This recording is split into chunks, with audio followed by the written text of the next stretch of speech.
misao kad kažemo samohrani roditelj. Najčešće su majke koje same brinu o svojoj djeci, ali sve češće u takvoj ulozi nalaze se i očevi.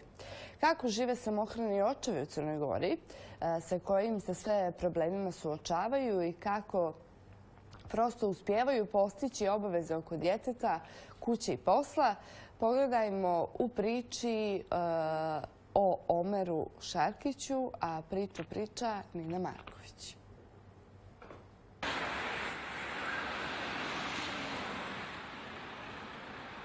Da nije lako biti samohrani roditelj u Crnoj Gori pokazuje i primjer Podgoričanina Omera Šarkića, oca šestogodišnjeg dječaka. Kada sam ja postao samohrani otac, onda trebali su mi, kao što vam kažem, trebala mi neka pravna pomoć da pišem te tužbe i tako dalje i tako dalje. Počeo sam da googlam, da tražim, samo sam nailazio na samohrane majke. Nigdje se samohrani očevi ne pominju. Tako, prvu pomoć pri tužbi mi je pružila organizacija koja se zove, ne mogu sad da se setim, nešto za pomoć samohranim majkama. Ova gospođa Ričević to vodi, bukvalno se tako. Znači, nema nikakve organizacije koja se izgleda da je u Crnoj Gori tabu biti samohrani otac. Samohranih očeva ima, vjerujte mi da ih ima. Omer ističe da je glavni problem svih samostalnih roditelja nedostatak podrške ključnih institucija. Počeo od Centra za socijalni rad, sudstva, policije, školstva, zdravstva, ništa ne funkcioniše kako treba. Centri za socijalni rad nisu adekvatno opremljeni, nemaju dovoljno stručne ljude, niti broj ljudi da uđu u problem samohranih roditelja. Sudstvo, iako nam gospođa Vesna Menica govori da je ažurno, da se predmeti u godinu dana rešavaju, to nije istina. Evo, konkretno, moj slučaj iz porodičnog prava je već 2 godine i 3 mjeseca se ne rešava, promijenjeno je 4 sudija.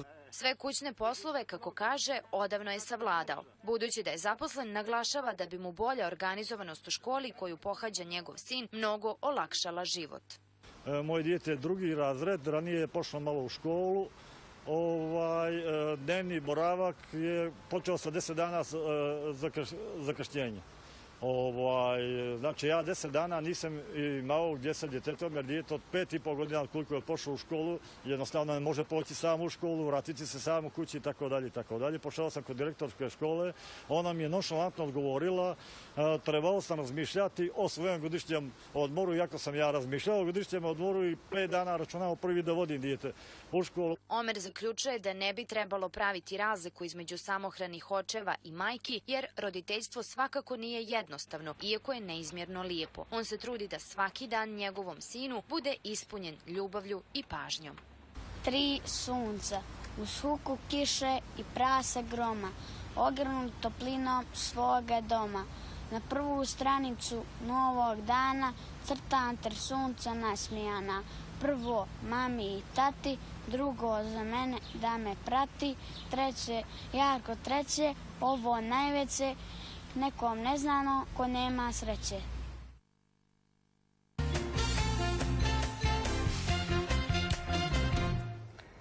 Ova priča bila je i uvod u roditeljski kutak i u ono o čemu govorimo u nastavku, a to je projekat psihološka podrška samohranim roditeljima i jačanje grupe za samopomoć. O tome će sa nama jutros da pričaju Dejana Ponoš i Ivana Đukić, Udruženje roditelja. Dobro jutro, dobro nam došli.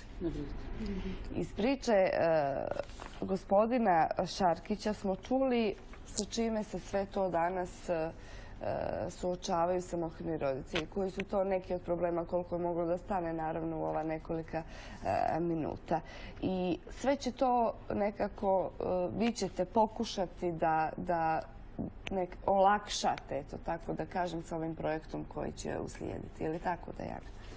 Upravo tako. Projekat podrška jednoroditeljskim porodicama nastao je upravo iz ovakvih potreba. Naime, Udruženje roditelji je tokom prethodnih godina primalo mnogo poziva i mnogo pitanja koji se tiču upravo te pravne i psihološke pomoći za roditelje tokom razvoda i nakon razvoda i tako se javila ideja da počnemo malo intenzivnije tim da se bavimo. Naime, Ivana je oformila grupu unutar roditelja koja se bavi upravo jednoroditeljskim porodicama, tako da je nekih 30 članova trenutno koji se okupljaju 15-dnevno i koji zajedno svoja iskustva dijele i pomažu jedni drugima. Isto tako vidjeli smo da nam, pored sopstvenih iskustava, nam je potrebna i stručna pomoć. Zato smo se potrudili da kroz ovaj projekat angažujemo i imamo savjete upravo pravnika, psihologa i socijalnog radnika kako bismo što više teorijske, vidjeli što više teorijsku stranu i naučili što više kako bi međusobno, kako jedni drugima mogli pomagati, tako da i roditeljima koji se javljaju i koji se stalno pridružuju našoj grupi. Evo, Ivana, vi ste oformili grupu, a to je nešto što roditeljima, ovim samohranim naročito, znači mjesto gdje mogu nešto, da kažem, da traže, da potraže savjet, da znaju da možda ima načina da im se pomogne. Jeste. Grupa za samopodršku jednoroditeljskim porodicama u Udruženju roditelji nastala je u martu 2016. godine i čine i očevi i majke, to moram naglasiti, pošto čujem da je on me rekao da je jako ružno izdvojiti pojam samohrana majka od samohranog oca, svi smo mi samohrani roditelji negdje. Grupa je formirana baš zbog te samopodrške kako bi roditeljima olakšali da kroz sve te probleme na koje naiđu u toku razvoda braka i nakon razvoda braka lakše prođu.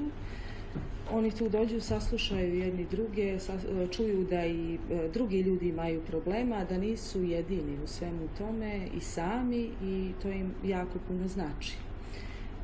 Znači, kao što je Dena rekla, mi imamo u grupi i podršku pravnika, psihologa i socijalnog radnika, od kojih roditelji mogu zatražiti savjete, znači od onog, recimo, pravnog savjeta kako objasniti, kako dobiti alimentaciju, do onog psihološkog savjeta kako objasniti djetetu da je drugi roditelj zaboravio doći po njega. Znači, članovi grupe se susreću sa brojnim problemima. Jedan od većih problema je i problem, ekonomski problem sa kojim se susreće veći broj porodica.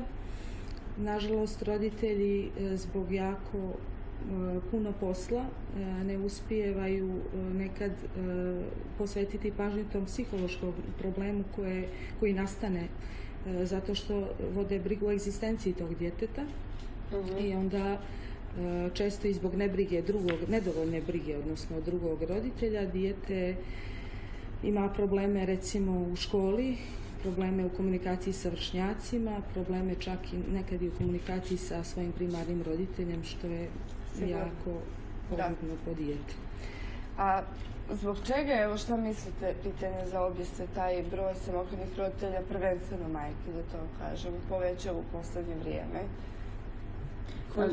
Statistika Monstata je rekla da je u 2016. godini bilo preko 700 razvedenih brakova, dok ih je u 2015. bilo manje od 600, znači da je to čitavih 20% razvedenih brakova više, dok je u velikom procentu jedno ili više djece bilo razvedenim brakovima.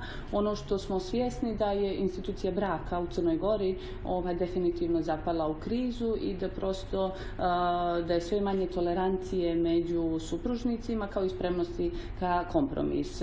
Zajednički život definitivno traži mnogo požrtvovanja, mnogo razumijevanja, mnogo tolerancije, ali zajedničkog ulaganja u budućnost. Međutim, danas mladi parovi, a i oni stariji, čim naiđu na prvi problem, razvedu se. Znači, ne traže način kako da problem riješe, kako zajedno da ga riješe, već je najlakše razvesti se. Upravo zato je i u okviru projekta koji radimo, koji ćemo, da kažem, koji je počeo, koji je, ono što nisam rekla, znači da je u okviru projekta planirane radionice kako za grupu za samopodršku, gdje će se, da kažem, vršnjačke edukatorke dobiti neka nova znanja da bi mogla pomoći ostalima, ali isto tako je svakog drugog petka u prostorijama Udruženja roditelji formirane radionice sa pravnikom, psihologom, socijalnim radnikom za sve samohrane roditelji koji su zainteresovani za dalji rad. Jer ono što se pokazalo da nego uglavnom brižni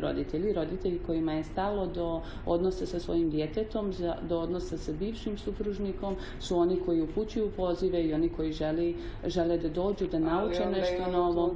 Jeste, ali idemo da kažem malo po malo. Ono što je najbitnije jeste da moramo shvatiti da se prestankom bračnog odnosa i bračne uloge bivših supružnika ne prestaje i roditeljski odnos. I to je zapravo najveći problem. Kada brak prestane, ne prestaje i roditeljska uloga. To je strašno da neko može i da dešava se u velikom broju slučajeva. Pokazuje nam, sve nam ovo to pokazuje. Jeste, zato je u planu da se napravi u okviru ovog projekta i informativni vodič upravo za roditelje koji su pred razvodom i nakon razvoda, da znaju što ih čeka, kako sa pravne strane, koliko razvod košta, koje su procedure, što je sporazumni razvod, što podrazumijeva tužba, ali i psihološku stranu, da znaju kako njihova djeca prolaze kroz to i koliko je zapravo bitna komunikacija među roditeljima. Znači i prije razvoda, ali i nakon razvoda. A malo je onih koji ostvare komunikaciju nakon razvoda, neku normalnu